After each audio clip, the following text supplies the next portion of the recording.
दिवाली पे बम पटाखे तो पूरी तरह फूटने चाहिए और आपके पोर्टफोलियो में भी वो चमक दिखनी चाहिए। इसी पर बात करने के लिए कौन सा स्टॉक्स आपके पोर्टफोलियो में ऐड करने चाहिए, सेक्टर्स कौन से चलेंगे, इस पर खास चर्चा के लिए हमारे साथ स्टूडियो में हमारे मैनेजिंग एडिटर निकुंज डालमिया भी आ गए हैं। निकुंज, थैंक यू सो मच, आपने समय निकाला। दो तीन चीज़ें जो बहुत इंपॉर्टेंटली रिलेट होती हैं और व्यूअर्स को हम यहाँ पर ज़रूर बात करना चाहेंगे, जो सिंपली क्लियरली जो केस स्टडीज दिख रही हैं इस साल के स्टार्टिंग में, जब टाटा मोटर्स के पास अब भी कंसर्न्स थे जेएलआर के, डेट के, उनके कैश वॉल्यूम्स के, इंटरनेशनल जो उनके कारोबार पर दबाव था, वो सारे होने के बावजूद भी आपने कहा था this stock will be a dog horse. 80% का रिटर्न टाटा मोटर्स से मिल गया। 80 ऐसे 60 थोड़ा सा नीचे आ गया होगा, लेकिन राउंड अबाउट 75-80% का रिटर्न। उससे पहले आपने आईटीसी भी पॉइंट आउट किया था last year. ITC was a big wealth creator. और उससे भी पहले आपने एक और स्टॉक आइडेंटिफाई किया था। अब एक्सपेक्टेशन व्यूअर्स की है कि अब आप अगले साल के लिए कौन सा स्टॉक बताने वाले हैं? इंडिया। ओके, इंडिया तो बड़ा स्टॉक तो है। एक बड़ा स्टॉक है वो। अगर आपने एक बड़ा स्टॉक आइडेंटिफाई कर रखा है तो डज नॉट मैटर कि उसके अंदर छोटी छोटी चीज़ें क्या होती हैं, है ना। As long as you are going to a good buffet, it does not matter कि आपने उसके अंदर अपनी प्लेट के अंदर एक सैलड रखा या एक आपने एक एक्स्ट्रा स्वीट रखी। As long as you reach the buffet, तो हिंदुस्तान जो इस समय is like a buffet. Choose, eat as much as you can, and then it's a healthy assortment of buffet, which is that even if you overeat, you will not have problems in terms of digestion. तो दिवाली की मिठाई खाइए, अच्छे से खाइए, कम sugar वाली खाइए। तो इस साल आप जितनी भी दिवाली सेलिब्रेट करेंगे तो आपको उसके बाद वेट गेन का प्रॉब्लम नहीं होगा। तो I think that is what India is the big stock to have really, is that Hindustan के अच्छे दिन नहीं, बहुत अच्छे दिन आने वाले हैं।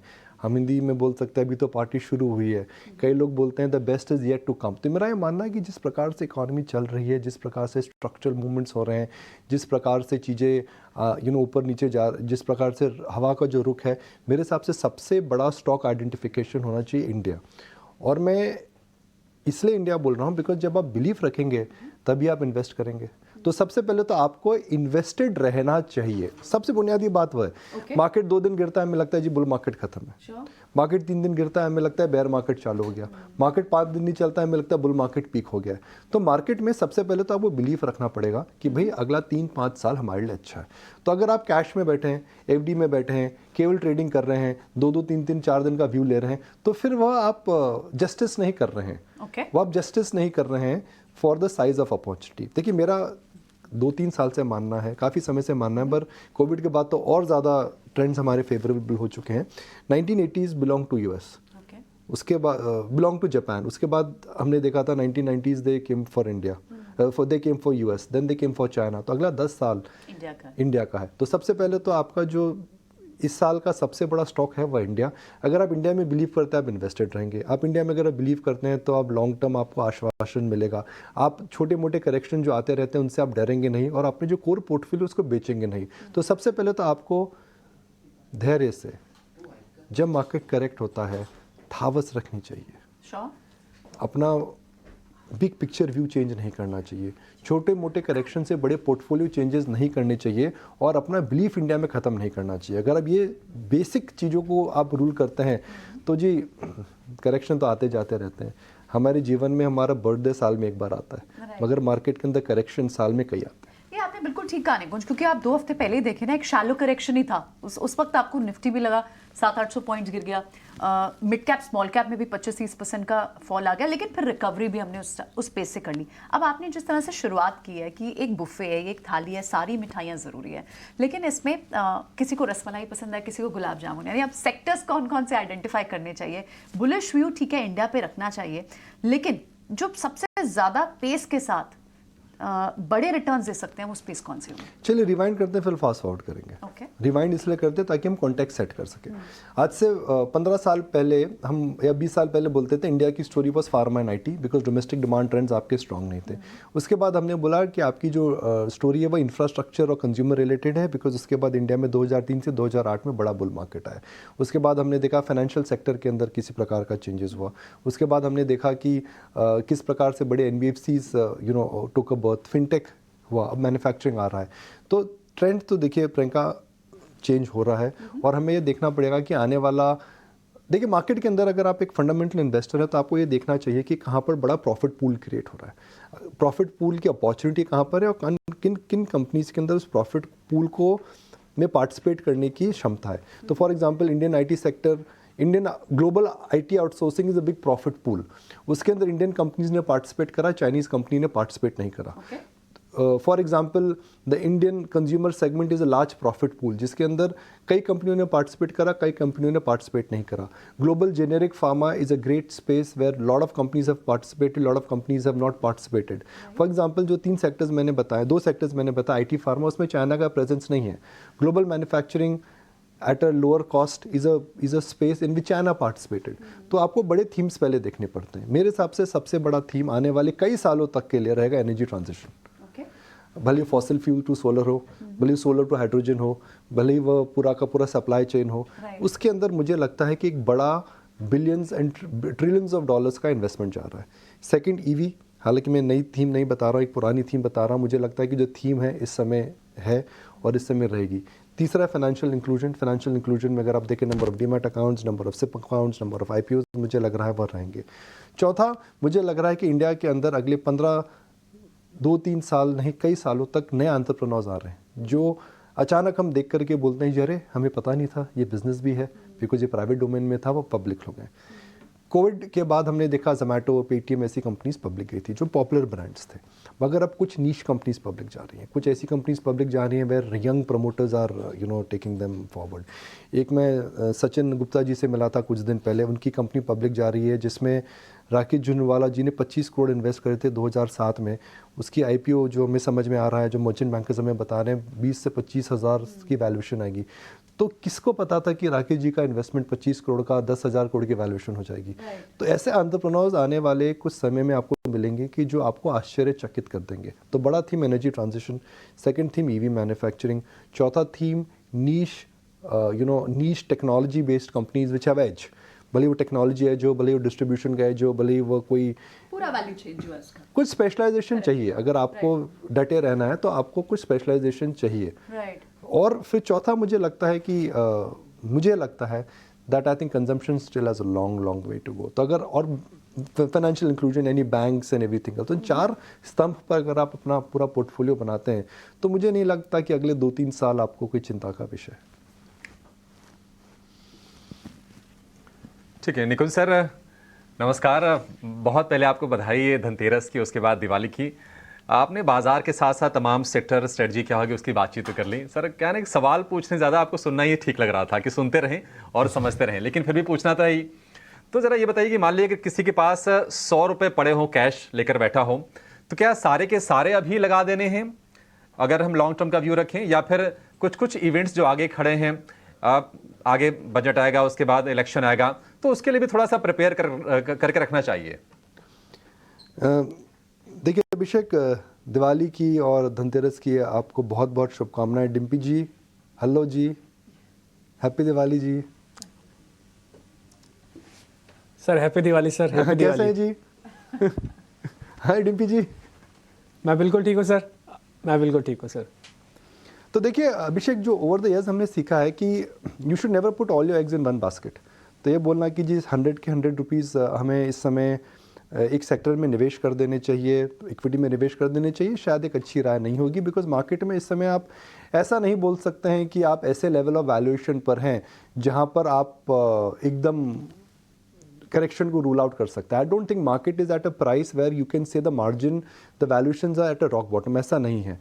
अब मार्केट के अंदर देखिए अभिषेक, मार्केट के अंदर जो प्राइस चेंज होता है किसी भी कंपनी का, it is a function of EPS into PE। Hindustan का PE बढ़ चुका है, मगर जो EPS है वह बढ़ रही है।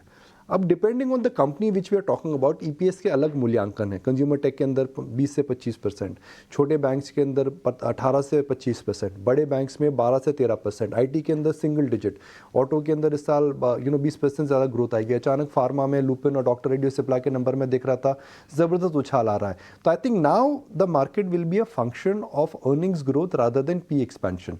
तो जहाँ पर डिसअपॉइंटमेंट आएगा हो सकता है वहाँ पर मार्केट में थोड़ी मार भी पड़ जाए। मगर आपको अगर निवेश करना है तो आपको अपने निवेश को 3 या 4 बकेट्स में निवेश करना पड़ेगा। सबसे पहले शॉर्ट टर्म में मुझे लगता है कि small and mid cap stocks के अंदर वॉलेटिलिटी रहेगी। फिर है मीडियम टर्म के अंदर अगर आप 15 से 20% की वॉलेटिलिटी सहन कर सकते तो निवेश करना चाहिए। मगर अब जो तीसरी बकेट आपकी लॉन्ग टर्म की, उसके अंदर अगर आप 3 से 5 साल का व्यू लगाते हैं तो मुझे लगता है कि उस बकेट के अंदर आपको चिंता का इस समय विषय नहीं करना चाहिए। देखिए अभिषेक, मार्केट के अंदर अगर हमें लगता है कि कोई स्टॉक है जो 50 रुपये का है, वह 100 रुपया हो सकता है, 150 रुपया हो सकता है, तो really does not matter whether you entering the stock at 65 rupees और 75 रुपीज़। तो मैं ये बताना चाह रहा हूँ कि अगर हमें लगता है कि ट्रेंड ऊपर की तरफ है तो it does not matter whether you make 5% more और 5% less, as long as you are part of the trend. तो जो मैं प्रियंका को बोला था वही बोला था, the first believe has to be India. और जब तक आप वो बिलीव करके रखते हैं तो रियली डज नॉट मैटर कि इस समय आपको इस समय आप क्या सोच रहे हैं। हाँ, शॉर्ट टर्म के अंदर small and mid cap stocks के अंदर थोड़ा केयरफुल रहिए। स्मॉल कैप्स के अंदर इस समय मुझे लगता है कि कई क्षेत्रों के अंदर जो स्पेशली गवर्नमेंट डोमिनेटेड स्टॉक्स हैं, PSUs, देखिए अभिषेक, प्रियंका और डिम्पी, पिछले 1 साल में कहाँ पर कमाल और धमाल हुआ है सरकारी कंपनियों के अंदर। भले वो मेटल कंपनीज हों, भले ही वो डिफेंस हों, भले ही वो रेलवेज हो, भले ही वो मैन्युफैक्चरिंग में हो, भले ही वो, as long as there was a prefix PSU और अ सफिक्स PSU, दो स्टॉक्स हैव डन वेल। अब अगला 6 महीना थोड़ा डिफरेंट रहेगा क्योंकि सेंट्रल इलेक्शंस आ रहे हैं, डिसीजन मेकिंग डिले हो जाएंगे, ऑर्डर बुक्स नहीं आएंगी, मार्च अप्रैल के बाद एक प्रकार का वैक्यूम आ जाएगा, फिर सरकार इलेक्शंस मोड में जाएगी, फिर इलेक्शन के बाद डिसीजन मेकिंग चालू होगी। तो अगला 3 से 4 महीना फरवरी बजट के बाद मुझे लगता है डिसीजन मेकिंग थोड़ी स्टॉल हो जाती है, बिकॉज इंटरिम बजट आता है, नई एलोकेशन नहीं आती हैं, तो उसकी वजह से हो सकता है डिसीजन मेकिंग थोड़ी स्लो हो जाए। तो हो सकता है कि अगला 6 महीना PSU स्टॉक्स के लिए इतना ज़बरदस्त ना रहे। अगला 6 महीना मुझे लगता है बैंक्स के लिए अच्छा रहेगा, because they've underperformed and the base effect I think would kick in. अगला 6 महीना मुझे लगता है कि लग्जरी का जो बोलबाला चल रहा है उसमें बेस इफेक्ट हो सकता है देखने को मिले।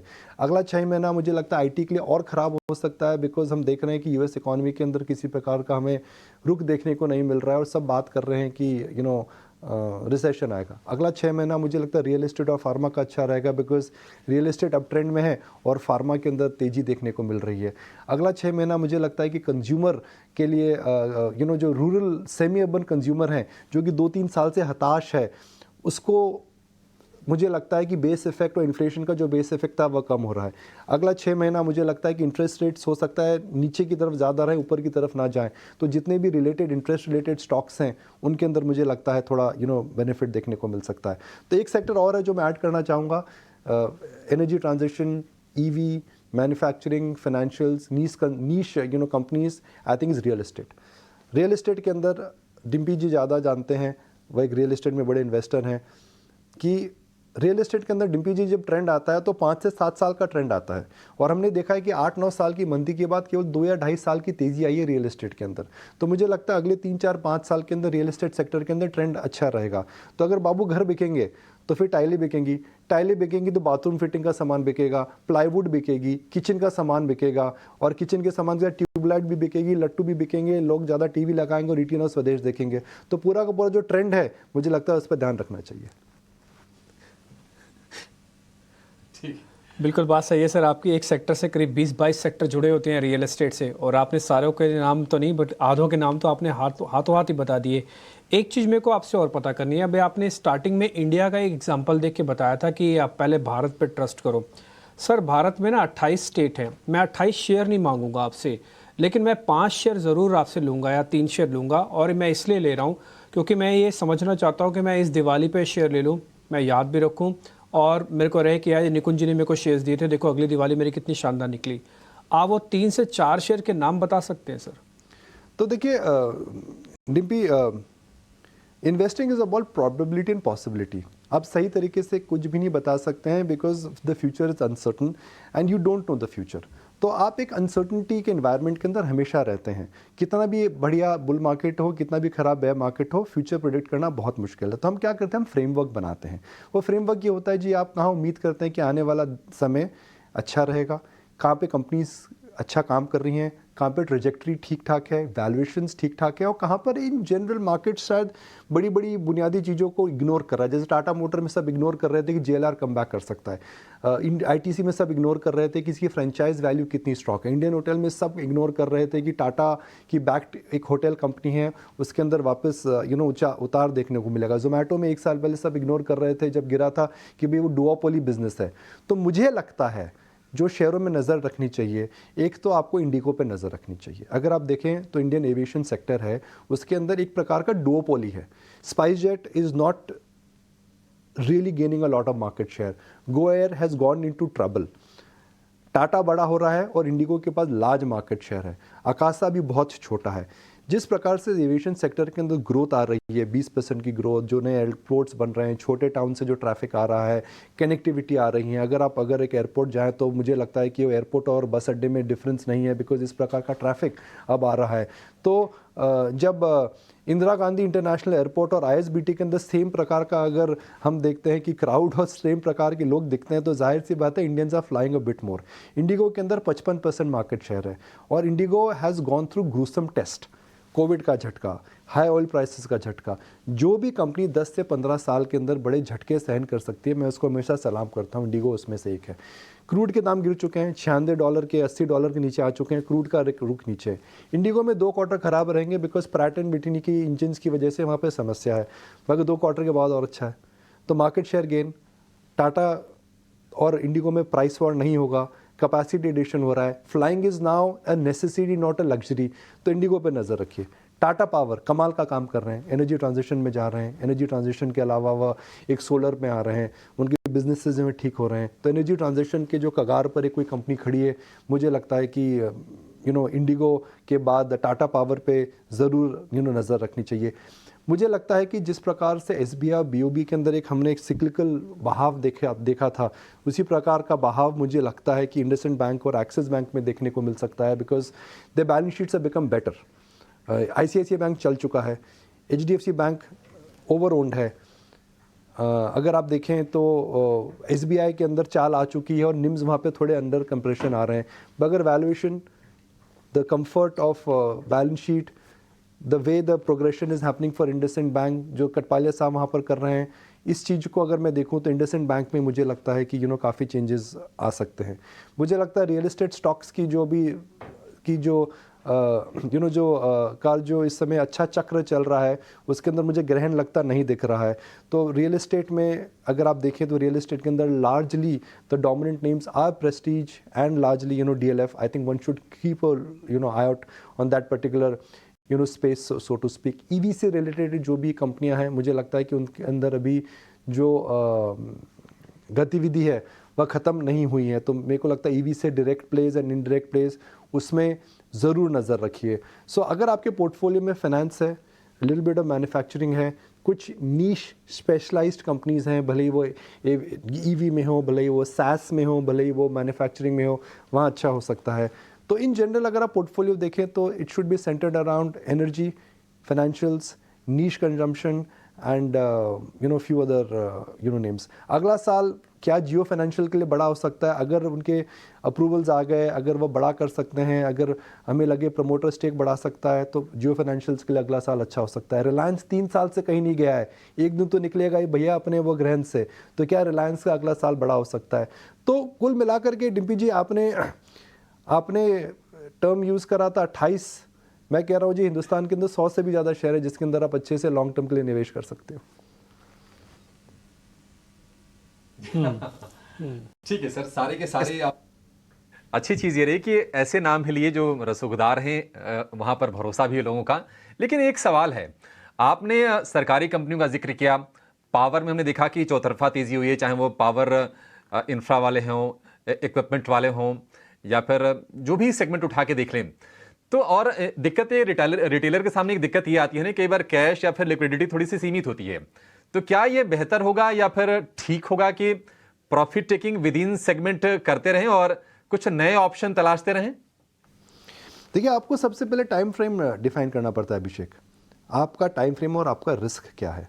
अगर आपका टाइम फ्रेम 3 साल से, अगर आपका टाइम फ्रेम शॉर्ट टर्म है तो जाहिर है आपके पास लिमिटेड कैपिटल है, तो आपको चर्न करना ही पड़ेगा। मगर आपका टाइम फ्रेम अगर लंबा है, आप 20-25% वॉलेटिलिटी देख सकते हैं। इलेक्शन के जो भी नतीजे आएंगे, अगर मार्केट गिरता है तो आपका दिल नहीं दहड़ेगा, आप अपना व्यू नहीं बदलते हैं, तो मेरे हिसाब से अच्छे शेयरों को बेचना नहीं चाहिए। देखिए अभिषेक, जब मैंने अपना करियर चालू करा था, इन्फोसिस का जो क्वार्टरली प्रॉफिट था वो 50 करोड़ था। आज इन्फोसिस का क्वार्टरली प्रॉफिट ऑलमोस्ट 4000 करोड़ है।